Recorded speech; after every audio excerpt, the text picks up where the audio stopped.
back. You gotta. No, you gotta go back. Yes, you got to. No. This is a nice tan two-piece, and it's raining, and you got like. It's a mommy rain jacket. It's because it's Pride Night. I decided to step out. Ah, now she's stepping out for Pride Night.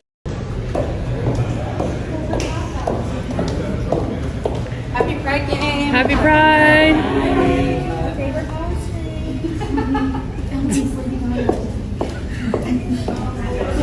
Ionescu, Liberty beat Mercury for 5th straight win. SABRINA IONESCU is on fire. And the Liberty, they're starting to look like a team on a mission. Forget everything you thought you knew about the Phoenix Mercury having the upper hand, because that script just got flipped on its head. We just witnessed a total takeover in Brooklyn. SABRINA IONESCU dropped 29 points. Jonquel Jones was unstoppable in the paint. And the New York Liberty sent a loud message to the rest of the WNBA with an 89-76 statement win over the Mercury. This wasn't just a revenge game. This was a declaration. Let's set the stage here. The New York Liberty came into this game red hot, riding a 4-game winning streak and holding down 2nd place in the WNBA standings. But despite that momentum, this wasn't going to be a walk in the park. Why? Because the Mercury had already beaten the Liberty twice this season. They had the blueprint, they had the confidence, and they had Alyssa Thomas playing some of the best all-around basketball in the league right now. Phoenix sat in 3rd place coming into Friday night. A win would have pulled them just 1 game back of New York, tightening the race for a top playoff seed. So yeah, this one, it mattered. Right from tip-off, both teams came out swinging. SABRINA IONESCU was cooking early, hitting a pair of threes that set the tone. But Phoenix wasn't fazed. Alyssa Thomas was doing it all, scoring, rebounding, dropping dimes, and keeping the Mercury in it. Jonquel Jones got off to a quick start inside for New York. She's been a physical presence all season, but in this game, she took it personally. Back-to-back post buckets, 3 offensive rebounds in the first quarter alone. She wasn't just in the game, she was imposing her will. But here's the thing, the Liberty couldn't quite shake the Mercury. Every time New York made a run, Phoenix punched right back. Leonie Fiebich gave the Liberty a spark off the bench, drilling a triple, flying in for a putback, but Phoenix hung in. Halftime, 41-41. All tied up, tension in the air. You could feel this one building toward a wild finish. And then came the 3rd quarter. For a moment, it looked like the Mercury were about to take control. Midway through the period, Phoenix had carved out a 54-49 lead. Alyssa Thomas was absolutely balling, already nearing a triple-double. But just when it seemed like New York was losing grip, they locked in. What happened next? One of the most dominant stretches we've seen from the Liberty all season. SABRINA IONESCU shifted into killer mode, attacking off the bounce, getting to the line, finding shooters.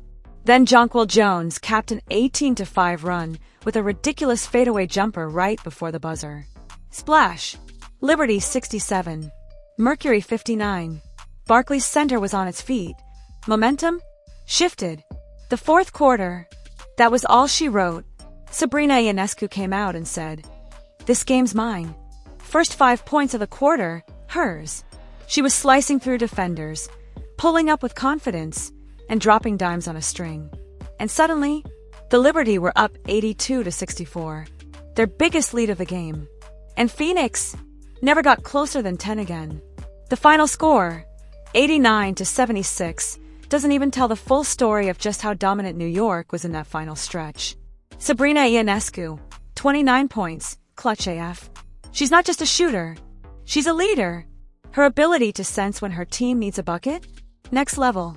When the Liberty needed a boost, she gave them a flamethrower. SABRINA was 10-4, 17 from the field, 5 of 10 from 3, and added 5 rebounds and 4 assists. Jonquel Jones, 20 points, 11 rebounds. She's the engine that powers this team down low. Second chance points, interior defense, smooth footwork in the post. JJ was everywhere. That buzzer beater fadeaway at the end of the 3rd? That was a dagger. Leonie Fiebich, 13 points off the bench. Don't sleep on Leonie. She was critical in keeping the Liberty afloat during that back-and-forth first half. The German sharpshooter gave Brooklyn exactly the jolt they needed. Alyssa Thomas, near triple-double. For Phoenix, Alyssa Thomas was sensational, 20 points, 13 boards, and 8 assists. She almost got her 17th career triple-double. But unfortunately, it wasn't enough. Sandy Brondello, Liberty head coach. Her third-quarter adjustments? Genius. She spaced the floor better, rotated Ionescu and Jones more creatively, and threw different looks at Alyssa Thomas to wear her down. SABRINA came off more off-ball screens. Jones was used in delay sets to initiate offense. It worked. Mercury's mistakes. Phoenix, meanwhile, couldn't handle the Liberty's ball pressure in the second half. They looked flat, fatigued, and at times disconnected. Coach Nate Tibbetts couldn't find an answer once New York started pouring it on. And the lack of depth off the Mercury bench really showed. With this win, the Liberty have now won 5 straight. They're 17-6, sitting comfortably in second place. And more importantly, they just got over a major psychological hurdle. Beating the Mercury, after losing the first 2 meetings, is the kind of momentum that can carry through the rest of the season. SABRINA is locked in, Jonquel is healthy, and the role players are stepping up. Watch out, WNBA. This team is dangerous. New York Liberty, 17-6, second in the league. 5-game winning streak, gaining on first place Minnesota. Phoenix Mercury, 15-9, dropped to third, lost ground in a tight playoff race. Tough road trip ahead. These head-to-head matchups matter when it comes to playoff seeding. If these 2 teams meet again in the postseason, home court advantage might hinge on this game. The fans, they loved it. Barclays Center was loud, packed, and buzzing all night. SABRINA jerseys everywhere. MVP, chance raining down. The energy in New York is real, and the Liberty are feeding off it. On social media, it was all love for the Liberty. SABRINA is him. This Liberty team is scary when they lock in.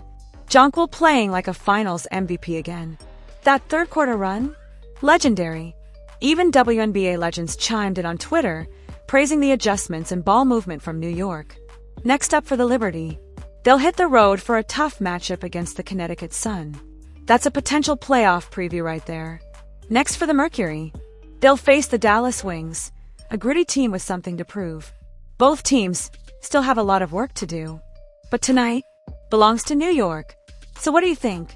Are the Liberty legit title contenders? Is SABRINA playing the best ball of her career? Drop your thoughts in the comments. And don't forget to like, subscribe, and hit that bell so you never miss a breakdown. This team is heating up, and we're bringing you every highlight, every breakdown, and every moment that matters. Until next time, stay locked, stay loaded, and stay legendary. Dr. Ha, obviously, trying to figure out what you take from this game, why, good or bad, going forward.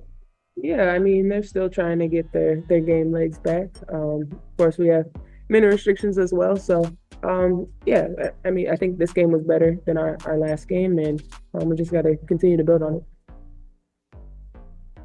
AT, obviously, you guys added EB weeks ago. Just what she brings to this organization. Again, I mean, she had great success here before she came to Canada, but what she's brought, obviously, a little bit of time, but you know she can bring. Yeah, just her experience. She's won multiple championships. I mean, she's a legend at Phoenix. Just her presence off the bench, it just adds another dimension for us, offensively, defensively. So, like I said, we're just going to continue to build off of this. Tonight wasn't our best night shooting, but a lot to look forward to. I'm curious, just with the matchup for with JJ, it seemed like there was at least a little bit of a difference in the first half and second half, in terms of how much New York wanted to figure in the post versus play on the perimeter. How much does that just ask or ask of communication with the guards, especially since there's been such change in the lineup? Honestly, I just have to guard my yard and just be up to touch, do what I can do, and just hope my help side is there. It doesn't really change much. Like, this is the things we've worked on, the things that we do. Defense is our thing. And it seemed like there were some issues in the fourth quarter between both sides of the ball screen coverage, about whether it was a switch, whether it was an edge. Was that something you were noticing? Was it a communication thing? No, they just got around. we got to be better at the point of attack. I wouldn't say it's a miscommunication, but yeah, we definitely have more to give on the defensive end, and yeah, we'll continue to build it. And as people get back in game shape, things will start looking back to running. Go ahead, Wendy. Hey ladies, good to see you. This question is for the both of you. So with players coming back and talking about coming back from injuries and the physical side of the game, after tough losses like tonight's, how do you guys regroup mentally and even emotionally to put these losses behind you and focus on the next game with such a long road trip ahead? I wouldn't say it's a mentally or physically, we don't get down on ourselves. It's a long season against a great team. This is what our third time playing them. So yeah, I mean, I think we played a pretty good game. We always say it's the little things, and tonight it was our rebounding and second chance points. But the beauty of it is you play a game pretty soon, so you learn from your mistakes and move on to the next game. Go ahead, Aya. Hey guys, it's good to see you. So I have a quick question about the second half. I'm just curious to know what has happened with the shooting and how tough it is against this very good Liberty team. Take me through it. Again, I just think, like I said, we have people working their way back. Can't make them all the time. I mean, it happens, you miss shots, but we will continue to get better. Shots will fall. There's games that you miss shots. That's the nature of basketball. And like I said, we have another game to look forward to. Go ahead, David. Alyssa, what was your take of what happened in that third quarter there? Again, just not doing the little things. Defensive laps and allowing them to have second chance points. When we were limited into one shot and getting out, as you can see, we were getting anything we want. We had transition, and we made it tough for them. But when we let up and broke down defensively, that's when they went on their runs. We're gonna wrap there. Thanks, guys. Cool, thanks. This is for, Sandy. What did you feel was the biggest difference? Midway through the second, I think there was a timeout, or they were up 12. And then for pretty much the next two and a half quarters, Phoenix really didn't score the ball. So defensively, what in your eyes changed? We brought some urgency. We competed a little bit harder. We're more at the point. We're switching. I think we just started to switch because the person coming off, they just wanted to pass it back to the short roll, so via switch. And we just got a little bit more focus and discipline how we wanted to play, and that really got us energized, and we could get out. And these two here obviously really led the attack on offense.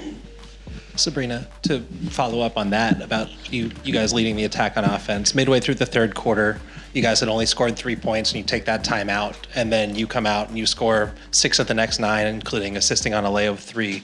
What was your mentality in that timeout when you guys just didn't have much going early third quarter?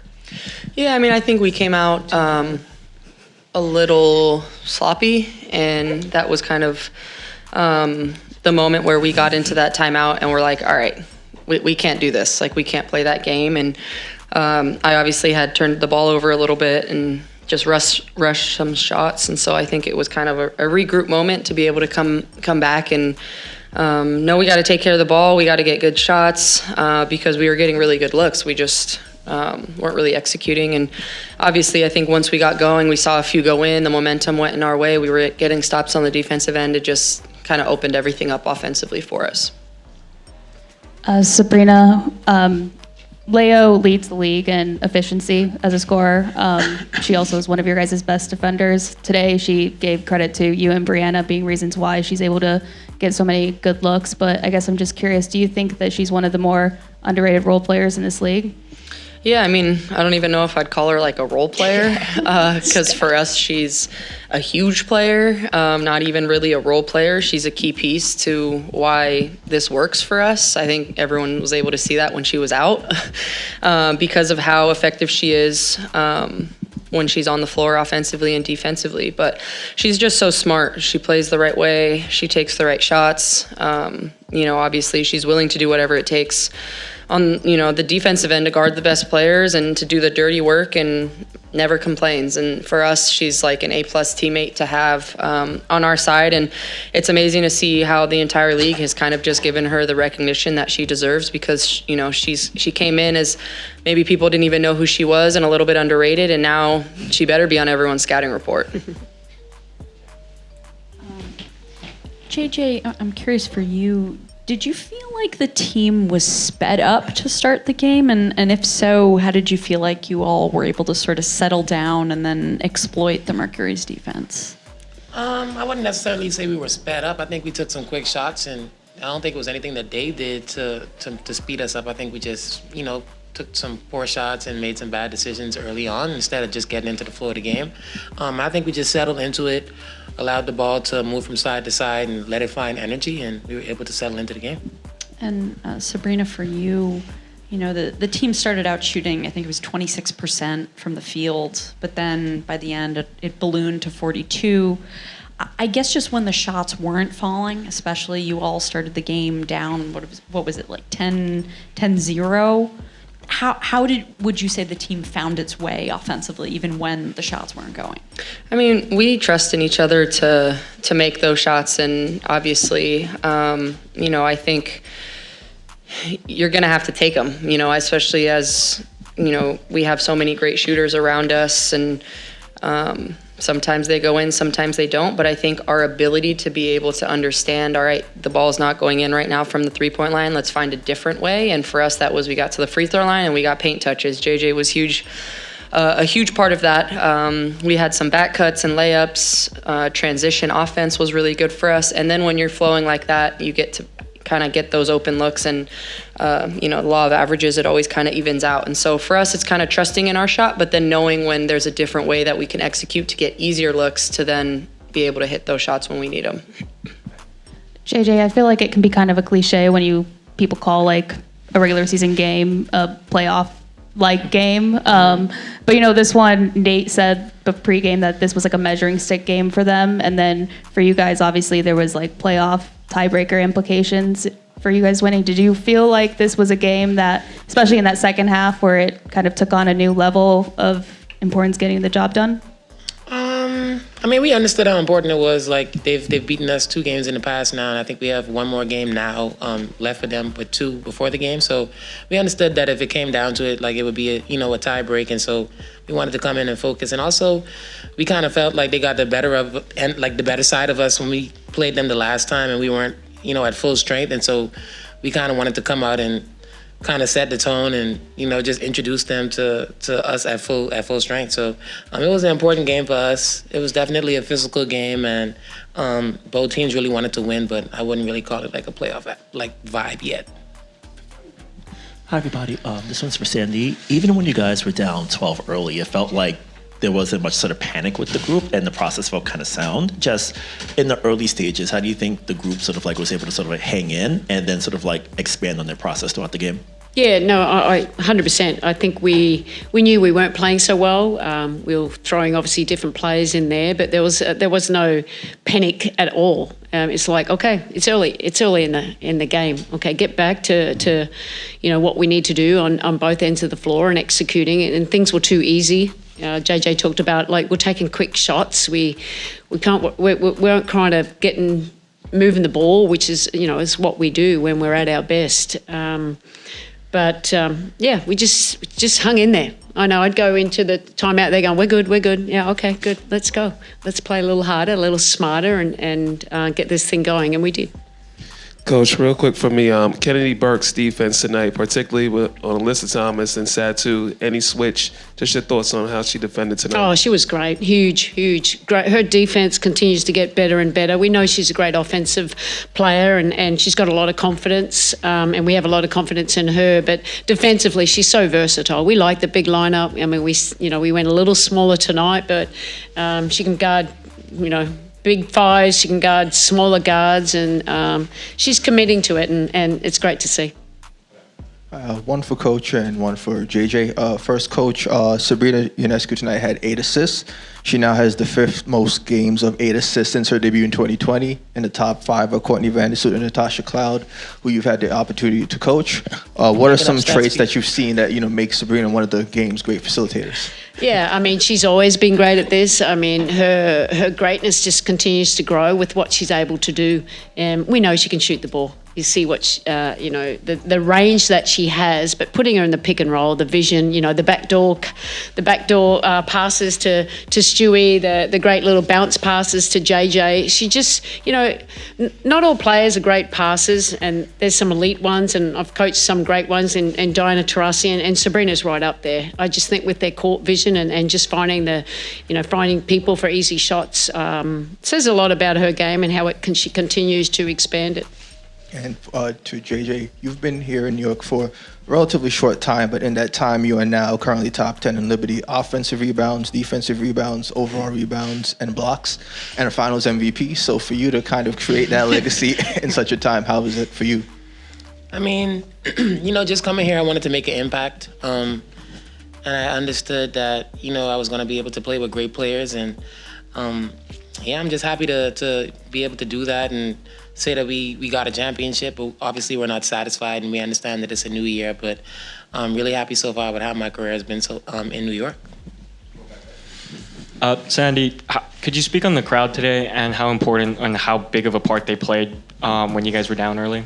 Yeah, they play a big part every game. But they're just so loud and they get so excited. We're making runs, we're making big shots, and the energy that they bring, and it helps the players. I'm sure they can feel it and gets everyone kind of going. And, that matters. We talk about that's the benefit you have. And that's why we'd love to get home court advantage. And that's why we won probably the final last year coming back home. Hello all, congrats on the win. Two-part question for Coach. One, was everything okay with Isabel Harrison tonight, DMP CD tonight? And what's gone differently in the third quarter for this group? Because since losing by 16 in the third on July 6th against Seattle, you've won 5 in a row with a combined margin of plus 33. So what's gone differently in the third quarter? Have you changed your routine or anything at halftime? We tweak a few things here and there, and it's just emphasizing we haven't been good at the start of the year, and it's the players. Obviously, we didn't start well in the third quarter, but we had a little timeout, had a reset, and we came out and took it to another level. So proud of that, because it is important for us to come out of that locker room. We didn't do it at the start of the game, so hopefully we can have another opportunity tomorrow to be better. In terms of Izzy Harrison, nothing's wrong. It was just a DMP. Would have liked to get her in against Mac, but they were rotating so quickly that it was just hard because I wanted to get JJ some rhythm too. So and the other matchups were just a little bit harder for her because they go, DB and Satu and AT. So she'll get an opportunity to play tomorrow, and she'll be ready. Appreciate your time and insight. Congrats on the win. Thanks. Sandy, tough game tonight, shooting-wise at least from Stewie, but stats will show she found plenty of other ways to contribute. Assists, rebounds, a couple of big blocks. Just what does it say about her that she can still do that when she's struggling? And also just what do you notice from her mentality when maybe she's not having the best shooting night? Nothing changes for Stewie. Stewie's going to be the ultimate professional. It's not about how many she scores, it's how she impacts the team. And we all know how much she impacts this team. Defensively, offensively, she can be the point guard and run it. She can, that weak side help defender, just how she changes shot. While she didn't shoot the ball well, I thought it was very impactful with the game that she played. She'll be a little mad at herself for missing those chippy ones that she rarely misses, but I suppose everyone's human, isn't it? And but 8 rebounds, 5 assists, so she'll bounce back tomorrow. But she's a pro. Just one for Coach. Just in terms of the end of that, just in terms of the end of just in terms of the end of the first half, that 19-7 run in which you guys went on, just kind of how big was that? And then obviously having that player right there next to you score 29 points, a bunch of big triples, just kind of how much of a game changer was all that? Yeah, I mean, it's a game. It's a 40-minute game. You know, we didn't start the way that we wanted to, but we made some adjustments and some of our schemes, and I think that kind of helped us. We played with a little bit more urgency, and then we started making shots. But defense was creating offense. We're moving the ball a little bit. We're being more intentional with how we wanted to play. And I thought, you know, obviously I put the ball a fair bit in Sabrina's head. I started a play call a little bit so I could put them in the right actions with what we wanted to do. And it was very successful. And, you know, it was on ball, these two on ball, Sabrina putting them in off-ball action as well. And, you know, they did the rest. But the teammates around them are always staying ready because you can't rely on just two players. We need everyone doing their job to have success, and it was another great team effort for us. We'll finish on Zoom with Sasha. So I have a question for Sab, and then I have two questions for JJ. Sab, just talk to me about the importance of the relationship between yourself and JJ as a point guard, shooting guard, and the center. You guys seem to have a lot of synergy, especially in this game. There are a lot of assists between JJ and you, and there are a lot of assists between you and her. So talk to me about the importance of that relationship that you both have that seems to flourishes in these home games. And then JJ, I have two questions for you.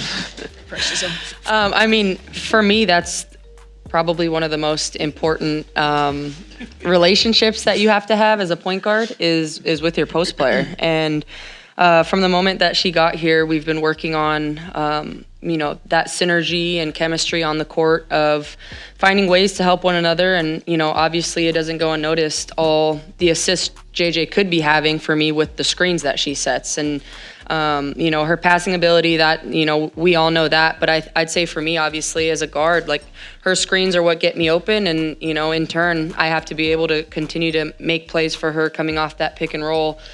Because she sets those great screens. And so we're continuing to just find ways to continue to kind of grow together in our relationship, being able to read off one another and knowing what she needs at what time. And obviously as a point guard, that's my job. And, you know, I hold myself to a really high standard to make sure that I can play a little part in her success.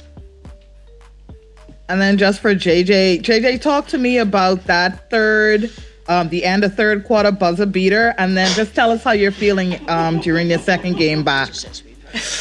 Look, I don't know what I was thinking. I didn't realize how much time was on the clock, to be honest with you. And I just heard Sabrina's like, shoot it, Jay.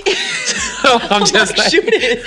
I just let it fly, and it went in, and I got it off in time. So I was happy that I was able to make it. But yeah, I got to be a little bit more aware of the shot clock moving forward.